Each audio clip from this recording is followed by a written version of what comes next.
الرحمن الرحیم سبحان اللہ والحمد للہ ولا الہ الا اللہ واللہ اکبر ولا حول ولا قوة الا باللہ العلی العظیم لا ملجأ ولا منجأ من اللہ الا الیہ سبحان اللہ وبحمدہ عدد خلقہ ورضا نفسہ وزنة عرشہ ومداد کلماتہ سبحان اللہ وبحمدہ سبحان اللہ العظیم نستغفر اللہ العظیم ونتوب الیہ اللهم أنت ربي لا إله إلا أنت خلقتني وأنا عبدك وأنا على عهدك ووعدك ما استطعت أعوذ بك من شر ما صنعت أبوء لك بنعمتك علي وأبوء بذنبي فاغفر لي فإنه لا يغفر الذنوب إلا أنت حسبنا الله ونعم الوكيل نعم المولى ونعم النصير لا إله إلا أنت سبحانك إني كنت من الظالمين الحمد لله رب العالمين عدد خلقه ورضا نفسه وزنة عرشه ومداد كلماته رضينا بالله ربا وبالإسلام دينا وبمحمد صلى الله عليه وسلم نبيا ورسولا بسم الله الذي لا يضر مع اسمه شيء في الأرض ولا في السماء وهو السميع العليم الحمد لله الذي تواضع كل شيء لعظمته الحمد لله الذي ذل كل شيء لعزته الحمد لله الذي خضع كل شيء لملكه الحمد لله الذي استسلم كل شيء لقدرته ونشهد أن لا إله إلا الله وحده لا شريك له إلها واحدا أحدا صمدا لم يتخذ صاحبة ولا ولدا ولم يكن له كفوا أحد ونشهد أن سيدنا وحبيبنا وسندنا ومولانا محمد عبده ورسوله صلوات الله وسلامه على سيد الأولين والآخرين خاتم الأنبياء والمرسلين قائد الغر المحجلين سيدنا محمد وعلى آله وأصحابه وأتباعه وأتباعه أجمعين وبارك وسلم تسليما كثيرا كثيرا كثيرا أما بعد درشيب اللهم صل على محمد وعلى آل محمد كما صليت على إبراهيم وعلى آل إبراهيم إنك حميد مجيد اللهم بارك على محمد وعلى آل محمد كما باركت على إبراهيم وعلى آل إبراهيم إنك حميد مجيد اللهم صل على محمد وآله وصحبه وسلم بعدد ما في جميع القرآن حرفا وبكل حرف ألفا ألفا ألفا آلاف أما بعد بزرگان محترم حضرت الشیخ الحدیث مولانا زکریا صاحب رحمۃ اللہ علیہ قطب عالم نے فضائل رمضان میں جو آخری حدیث بیان فرمائی ہے بہت طویل حدیث ہے اور اس میں بہت سارے مضامین بیان فرمائے گئے ہیں. ان میں آج کی رات سے متعلق ارشاد فرماتے ہیں فإذا كانت ليلة الفطر سميت تلك الليلة ليلة الجائزة. اللہ کا کرم احسان ہے کہ رمضان المبارک اللہ نے محض اپنے فضل سے عطا فرمایا اور محض انہی کے فضل اور ان کی توفیق اور ان کی رحمت سے اللہ نے روزے رکھنے کی، تراویح پڑھنے کی اور اس کے علاوہ دیگر اوقات کے اندر تلاوت، ذکر اور اللہ کے راستے میں خرچ کرنے کی جتنا بھی اللہ نے توفیق دی سب اللہ کے فضل اور ان کی رحمت سے ہوا ہے. ہماری کوئی طاقت نہیں، لا حول ولا قوت الا باللہ، کوئی طاقت نہیں. بس ایک مرتبہ لا الہ الا اللہ بھی اگر ہم کہہ رہے ہیں تو یقیناً اللہ کی توفیق سے، اللہ کے فضل سے، اللہ کی رحمت سے. اور جو کچھ بھی ہو رہا ہے، ہوا ہے، ہوگا، سب اللہ کی رحمت سے ہوگا. یہاں تک کہ انسان میدان محشر میں جب پہنچے گا تو اعمال اپنی جگہ پر، البتہ یہ ضرور ہے کہ اعمال کی برکت سے یہ نہیں کہ اعمال بیکار چلے جائیں گے. دنیا میں ہم اتنی محنتیں کر رہے ہیں اللہ اس کو ضائع کر دیں گے، نہیں. قرآن اور احادیث میں جگہ جگہ ایمان اور اعمال کے اوپر بڑے بڑے وعدے ہیں، زبردست وعدے ہیں، تقوی کے اوپر جنت کی بڑی بڑی نعمتوں کے وعدے ہیں. لہٰذا یہ اعمال بالکل بیکار بھی نہیں ہے، لیکن ایسی بھی نہیں ہے کہ انسان اپنے ہی اعمال کے اوپر یقین کر کے بیٹھ جائے کہ بس میں نے بہت عمل کیا ہے لہذا میرے لیے جنت واجب ہے. نہیں، انسان جنت میں جائے گا محض اللہ کی رحمت سے، ہر ایک اللہ کے فضل سے جائے گا. حتیٰ کہ خود تاجدار مدینہ سید الاولین والآخرین سیدنا محمد الرسول اللہ صلی اللہ علیہ وسلم فرمان اللہ ان یتغمدنی الرحمن، اللہ ہے کہ رحمان مجھ کو اپنی رحمت میں ڈھانک لے تو میں بھی ان کی رحمت سے جاؤں گا. ختم ہو گئی بات. جب اللہ کے حبیب صلی اللہ علیہ وسلم فرما رہے ہیں کہ میں بھی اللہ کی رحمت سے جنت میں جاؤں گا تو ہمارا شمار کس شمار کے اندر؟ کچھ بھی نہیں، ہمارا تو کوئی حیثیت ہی نہیں ہے. البتہ یہ ضرور ہے کہ اللہ کی توفیق سے جو عمل ہو رہے ہیں ان پر ہم اللہ کا شکر ادا کرتے رہیں، اس میں جو کمی کوتاہی ہوتی ہے اس کو استغفار کرتے رہیں اور پھر اللہ کی رحمت سے امید رکھیں، خوب امید رکھیں کہ انشاءاللہ میدان محشر کے اندر ان اعمال کی برکت سے اللہ کی رحمت متوجہ ہوگی۔ تو بہرحال پورے رمضان کے اندر جو کچھ بھی ہوا، اس سے پہلے بھی جو کچھ ہوا اور آئندہ میں جو کچھ ہوگا، سب اللہ کے فضل سے اور ان کی رحمت سے ہوا ہے، ہو رہا ہے، ہوگا۔ چنانچہ رمضان کا پورا مہینہ گزرا، اللہ اس کے اندر جو کچھ ہوا اس پر ہم آپ کا شکر ادا کرتے ہیں۔ آپ ہی کی توفیق سے صیام و قیام کی توفیق ملی۔ البتہ جو کمی کوتاہی ہے، یقیناً کمی کوتاہی ہے، ہمارا تو ایک سجدہ آپ کے شان کے مطابق نہیں ہے، کہہ ہی نہیں سکتے، لیکن آپ اپنے فضل سے سجدے کے لیے قبول فرما لیتے ہیں۔ بس اس میں جتنی کمی کوتاہی رہی، آپ کے مقدس مہمان کے اندر اس کے احترام میں ہم سے، ہمارے گھر والوں سے، امت سے جو بھی بے احترامی ہوئی، اللہ اس بے احترامی کو معاف فرما دیجیے۔ اللہ کرے مہمان ہم سے اس حالت میں رخصت ہو رہا ہو کہ وہ ہم سے راضی ہو، اور ہمارے لیے آپ کے بارگاہ عالی میں جا کر سفارش کرے کہ ان فلاں مسجد کے نوجوانوں نے، بوڑھوں نے، بلکہ تمامی مسجد کے جوانوں نے، بوڑھوں نے، اے اللہ بڑا احترام کیا تھا میرے لیے راتوں کو جاگتے تھے، میرے لیے دن کو روزہ رکھتے تھے اور مسجدوں میں آتے تھے۔ اے اللہ ان سب کی مغفرت فرما دیجیے۔ اللہ پاک ہم سب کو انہی میں شامل فرما دے۔ تو بہرحال آج کا دن رمضان المبارک کا آخری دن ہے۔ اب آج کی رات آنے والی ہے، اس حدیث شریف میں اس کو لیلۃ الجائزہ فرمایا ہے۔ جائزہ یعنی انعام کی رات، بونس کی رات۔ لہذا آج جو رات گزر گئی وہ تو مغفرت کی رات تھی، مزدور کو مزدوری ملنے کی رات تھی جو رات گزر گئی۔ اب جو رات آنے والی ہے یہ بونس ہے، یہ اللہ کا انعام ہے کہ پورے مہینے میں میرے بندوں نے، میرے بندیوں نے جو مجاہدے کیے ہیں، آج میں ان کو اپنے رحمت کے خزانوں سے انعام عطا کروں گا۔ جو اچھے لیول پر، اچھے نمبرات پر پاس ہوتا ہے اور اس کے اسٹار آتے ہیں تو پھر اس کو انعام بھی دیا جاتا ہے، اس کو ڈگری کے ساتھ انعام بھی ملتا ہے۔ اس طریقے سے آج اللہ کے بندے بندیوں کو اللہ کی بارگاہ عالی کی طرف سے آج کی رات میں انعام تقسیم کیا جائے گا۔ حضرت شیخ رحمۃ اللہ علیہ اسی کی تشریح کرتے ہوئے فرماتے ہیں پانچواں امر ضرور یہ ہے کہ حدیث بالغ میں عید کی رات کو انعام کی رات سے پکارا گیا ہے۔ اس رات میں حق تعالی شانہ کی طرف سے اپنے بندوں کو انعام دیا جاتا ہے، اس لیے بندوں کو بھی اس رات کی بے حد قدر کرنا چاہیے۔ بس الحمدللہ جیسے ہم آج تک جاگتے رہے، راتوں کو اللہ کے سامنے حاضر ہوتے رہے، تو آج کی رات بھی مجاہدہ کر کے جاگ لیں، جتنا بھی ہو سکے اپنا ٹائم اللہ کے سامنے عبادت میں، نماز میں، تلاوت میں، استغفار میں، درود شریف میں، غرض ہے کہ اللہ کی یاد میں گزر جائے، باتوں کے بجائے اللہ کی یاد میں گزر جائے۔ اور الحمدللہ کل ہماری فجر کی نماز بھی پہلے وقت میں رکھی گئی ہے، تو ہمارے لیے رات کو جاگ کر فوراً نماز کے لیے آنا بھی انشاءاللہ آسان ہوگا۔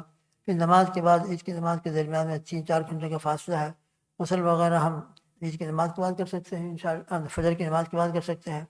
اس لیے یہ رات ہماری خدا کرے میری بھی اور آپ کی بھی اور سب کی غفلت میں نہ گزرے، اللہ کرے کچھ اللہ کے سامنے حاضری میں گزر جائے۔ انعام تقسیم ہو رہا ہے، ہم اس انعام کے اندر حاضر رہیں گے تو یقیناً ہم کو اللہ کی رحمت سے بھرپور حصہ ملے گا، اور غفلت میں پڑ جائیں گے تو پھر غفلت میں پڑنے کی وجہ سے اللہ محروم نہ فرمائے، اللہ کسی کو محروم نہ فرمائے۔ تو بہر آج کی رات بھی اللہ سے لینے کی رات ہے، مغفرت کی رات ہے، اللہ کے رحمتوں سے اپنے لیے، اپنے بچوں کے لیے، امت کے لیے اچھے اچھے خیر کے فیصلے کروانے کی رات ہے۔ اللہ مجھ کو اور آپ کو سب کی قدر کی توفیق عطا فرمائے۔ ایک حدیث تو یہ، باقی دوسری احادیث کے اندر بھی عید الفطر کی رات کی مستقلاً فضیلت بھی آئی ہے۔ چنانچہ حضرت شیخ نے فضائل رمضان کے آخر کے اندر روایت نقل کی ہے کہ جو شخص 5 راتوں میں عبادت کے لیے، اللہ کے لیے جاگتا ہے، اس کے لیے جنت واجب ہو جائے گی۔ لیلۃ الترویہ، لیلۃ العرفہ، لیلۃ النحر، یہ انشاءاللہ 3 راتیں اب آئندہ ہمارا شوال پورا، اب یہ رمضان پورا ہوگا، شوال شروع ہوگا، اشہر حج، شوال، ذی القعدہ اور پھر ذی الحج، جو خاص حج کے دن ہوتے ہیں، 8ویں ذی الحجہ، 9ویں ذی الحجہ جس کو عرفہ کی رات کہتے ہیں، اور 10ویں ذی الحجہ جو عید الاضحیٰ کی رات ہوگی، وہ 3 راتیں انشاءاللہ بعد میں آنے والی ہیں۔ اور 5 راتوں میں سے چوتھی رات جس کا اس حدیث میں تذکرہ ہے، عید الفطر کی رات جو آج کی رات ہے، اور شب برات جو 15 شعبان کو گزر گئی۔ تو آج کی رات میں بھی فرمایا کہ جو اس رات میں اللہ کی عبادت کے لیے جاگے گا، انشاءاللہ اس کے لیے جنت واجب ہوگی۔ اسی طریقے سے ایک اور روایت میں آتا ہے کہ 5 راتوں میں اللہ تعالیٰ دعا قبول فرماتے ہیں، جمعہ کی رات اور عیدین کی رات ہے، یہ جو آج کی رات ہے۔ تو بہرحال آج کی رات بھی بہت برکت والی، بہت مبارک رات ہے۔ ہمارے راندے کے اندر حضرت مولانا احمد اللہ صاحب رحمۃ اللہ علیہ سے، اللہ ان کو غریق رحمۃ اللہ، جو پرانے لوگ ہیں وہ سب جانتے ہیں. ان کے شاید ہی گجرات کے اندر ڈسٹرکٹ سورت، ڈسٹرکٹ بلسار، شاید کوئی گاؤں خالی رہا ہوگا جہاں حضرت کا بیان نہ ہوا ہو. اور اس زمانے میں بیان ہوتا تھا کہ جب کہ حالات موافق نہیں تھے. یہ بلی مورا ہے، چکھلی ہے، ان علاقوں کے اندر تو بڑی زبردست مخالفت تھی، اور آپ کو معلوم ہے جو وہاں کے حضرات ہیں. لیکن اس زمانے کے اندر بھی حضرت کو وہاں الحمدللہ لوگ لے جاتے تھے. بلکہ بعض مرتبہ تو ایسا ماحول بنا کے آئیں گے تو بس ان کا خیر نہیں. لیکن اللہ کا فضل، تشریف لے گئے اور بیان شروع ہوا تو وہی لوگ جو ڈنڈے لے کر آئے تھے مجلس میں آگے بیٹھ گئے. اللہ نے ان کو بٹھا دیا، اور پھر انہی لوگوں نے حضرت کا بیان رکھا اور معتقد ہو گئے. اللہ نے الحمدللہ، جو حق ہوتا ہے حق ہوتا ہے، حق ہمیشہ اوپر رہتا ہے. اللہ نے ان سے کام لیا تو ان کا انتقال ہوا. اللہ ان کو غریق رحمت فرمائے، درجات عالیہ سے مالا مال فرمائے، ان کی تمام خدمتوں کو قبول فرمائے. ان کے بیٹے مولوی انور تھے، ان کا بھی انتقال ہو گیا ہے. خود انہوں نے براہ راست مجھے بیان کیا اپنے ایک خواب، کہ میرے والد محترم خواب میں آئے. بڑے اچھے اچھے خواب انہوں نے بیان کیے کہ میں الحمدللہ جب وہاں پہنچا ہوں تو میں بیان کرتے رہتا ہوں. کہاں بیان کرتے تھے؟ فرشتوں میں. دنیا میں فرشتے بیان کرتے تھے، اور اللہ تعالیٰ مجھ کو فرشتوں میں بیان کرواتے ہیں. اللہ کا کرم احسان ایسے مقبول تھے، اللہ ان کے درجہ کو بلند فرمائے. تو انہوں نے بیان فرمایا کہ یہاں آنے کے بعد ہم نے سب سے زیادہ روشن رات جو دیکھی ہے وہ عید الفطر کی رات دیکھی ہے. جیسے 5 راتیں تو ہیں، لیکن ان تمام راتوں کے اندر بھی سب سے زیادہ روشن رات جو ہمیں نظر آئی وہ عید الفطر کی رات. عجیب ماحول ہوتا ہے آسمانوں میں، اور عجیب و غریب نورانیت، تجلیات، اور فرشتوں کے اندر بھی گویا کہ خوشیاں ہوتی ہیں. اس لیے آج کی رات بہت برکت والی رات ہے، بہت مبارک رات ہے. جتنا ہو سکے آج کی رات بھی ہم ہو سکے عبادت کے اندر عشاء کی نماز، فجر کی نماز جماعت کے ساتھ پڑھنے کی پوری کوشش کریں. اور جتنے بھی اللہ توفیق دے دے، ماں بہنیں بھی ذرا اللہ کی طرف متوجہ رہیں. جو ہو سکے نوافل ہے، تہجد ہے، قیام اللیل ہے، دعا ہے، استغفار ہے، قرآن پاک کی تلاوت ہے، جس کی بھی اللہ توفیق دے دے. اللہ مجھ کو بھی اور آپ کو بھی کہیں سنی بات پر عمل کی توفیق عطا فرمائے. کل عید کا دن ہوگا. عید کے دن کی کچھ خاص سنتیں ہیں جو انسان اسی دن میں ادا کر سکتا ہے. باقی دنوں کے اندر ادا ہونا بھی چاہے تو مشکل ہے. ہر چیز کا ایک موقع ہوتا ہے، اس موقع پر وہ عمل ہو جاتا ہے. ابھی جیسے الحمدللہ اعتکاف کا ایک عمل تھا، سال میں ایک مرتبہ آتا ہے، وہ رمضان کا آخری عشرہ ہوتا ہے. جن سعادت مندوں کو اللہ نے موقع دے دیا انہوں نے بھرپور حصہ حاصل کر لیا. اب کوئی اعتکاف مستون کرنا بھی چاہے تو نہیں کر سکتا. اب ٹائم نہیں، اب آئندہ سال آئے گا. پورا 1 سال گزرنے کے بعد رمضان، پھر رمضان کا آخری عشرہ آئے گا، تب یہ اعتکاف مستون ہوگا. نفل اعتکاف تو البتہ روزانہ ہو سکتا ہے، لیکن مصنون جو اعتکاف ہے وہ رمضان کا آخری عشرے کا ہے. اس کا ایک موقع تھا، اب آج ختم ہو رہا ہے. اب کل کا ایک موقع ہے. کل کی جو سنتیں ہیں ان سنتوں پر ہم عمل کر لیں تو کل کی سنتوں پر عمل ہو جائے گا. جو کل کی سنتیں ہیں، عید کی سنتیں، ایک تو یہ ہے کہ انسان شریعت کے مطابق غسل اپنی آرائش کرے. غسل کرنا، مسواک کرنا، اللہ نے جو اچھے سے اچھے آپ کو کپڑے دیے ہوں کپڑے پہننا، عطر اور خوشبو لگانا، صبح سویرے جلدی اٹھنا، اور عیدگاہ میں جتنا ہو سکے جلدی آ جانا. عیدگاہ جہاں عیدگاہ وہاں عیدگاہ، ہمارے تو یہی عیدگاہ ہے اپنی مسجد، یہیں آ کر ہم عید کی نماز ادا کرتے ہیں. تو بہرحال فجر کی نماز کے بعد جتنا ہو سکے جلدی سے مسجد میں آنے کی ہم کوشش کریں، اور عیدگاہ آنے سے پہلے ہمارا صدقۃ الفطر ادا ہو جائے. الحمدللہ جس نے ادا کر دیا بہت اچھی بات ہے، ابھی موقع آج ادا کر دیا جائے. یہ مسنون ہے. اگر کوئی عید کی نماز سے پہلے صدقۃ الفطر ادا نہ کر سکے تو وہ بھی اس کے ذمہ واجب تو رہے گا، اور بعد میں ادا کرنا ضروری ہوگا. لیکن جو خاص صدقۃ الفطر ہے اس کے اندر جو برکتیں ہیں اور اس کے اوپر جو بشارتیں ہیں، یہ عید کی نماز سے پہلے ادا ہو جائے اس کے اوپر ہوتی ہے. اور عید الفطر کی ایک خاص سنت یہ بھی ہے کہ جب ہم عید کی نماز کے لیے آ رہے ہوں اس سے پہلے کوئی میٹھی چیز کھا کر آنا، اور خاص کر تمر ہو، کھجور ہو. یہ کھجور کھا کر آئیں، یہ سنت ہے. 1 کھجور ہو، 3 ہو، تو بہرحال یہ بھی ایک سنت ہے. اور ایک اہم سنت، عید کی نماز کے لیے جب ہم آ رہے ہوں تو ہو سکے تو چل کر آئیں. چل کر آنا، خاص کر جو قریب کے لوگ ہوں چل کر آ سکتے ہیں چل کر آئیں، اور تکبیر کہتے ہوئے آئیں. اللہ اکبر، اللہ اکبر، لا الہ الا اللہ واللہ اکبر، اللہ اکبر وللہ الحمد. یاد کر لیں، سب کو یاد بھی ہوگا. اللہ اکبر، اللہ اکبر، لا الہ الا اللہ واللہ اکبر، اللہ اکبر وللہ الحمد. عید کی نماز کے لیے جب ہم آئیں تو چلتے چلتے تکبیر پڑھتے آئے، بلکہ رات کو بھی تکبیر کہتے رہے ہیں. جس میں آتا ہے زینوا اعیادکم بالتکبیر، تم اپنی عیدوں کو تکبیر سے مزین کرو۔ دوسروں کے تہوار اور دوسروں کی جو خوشیوں کی دناتے ہیں اپنے اپنے اعتبار سے کچھ اور ہوتے ہیں۔ ہماری سب سے بڑی خوشی یہ ہے کہ ہم اللہ کو راضی کر لیں، اللہ کی بڑائی بیان کریں، لہٰذا ان دنوں میں ان راتوں میں خوب اللہ کی بڑائی بیان کرو۔ اس لیے عید کی نماز کے جا رہے ہوں، رات کو بھی گھر میں ہم ہیں تو اللہ اکبر لا الہ الا اللہ اللہ اکبر وللہ الحمد کہتے ہوئے، البتہ دھیمی آواز سے۔ عید الاضحیٰ میں ذرا بلند آواز سے ہوتا ہے، عید الفطر کے اندر ذرا آہستہ آواز سے، لیکن پڑھنا ضرور ہے، خاموش نہیں، تکبیر کہتے ہوئے آئیں۔ ایک راستے سے آئیں اور گھر جانے کے لیے دوسرا راستہ اختیار کریں، ایک راستے سے آنا دوسرے راستے سے جانا، تاکہ راستے کے اندر انشاءاللہ ثم انشاءاللہ اللہ کی جتنی مخلوقات ہیں، یہ شجر ہے، حجر ہے، درخت ہے، پتھر ہے، یہ سب کے سب انشاءاللہ قیامت کے دن آپ کی اس تکبیر کی گواہی دیں گے کہ میرا بندہ یہاں سے گزرا تھا، اے اللہ آپ کی تکبیر کہتے ہوئے، آپ کی بڑائی بیان کرتے ہوئے یہاں سے گزرا تھا۔ تو ہمارے لیے گواہ ایک راستے سے آئیں گے دوسرے راستے سے جائیں گے، گھر بھی جاتے ہوئے تکبیر کہتے ہوئے جائیں، تاکہ دوسرے راستے کے بھی درخت اور شجر اور حجر ہمارے لیے گواہ بن جائے۔ تو بہرحال یہ ایک سنت خاص تکبیر والی عید الفطر کے اندر مسجد میں آنے کے بعد بھی وقتاً فوقتاً تکبیر کہتے رہیں اور ذکر کرتے رہیں اور اللہ کی یاد میں مشغول رہیں۔ تو بہرحال یہ خاص سنت ہے تکبیر کی، اس کو اللہ پاک ہم سے ادا کروا دے۔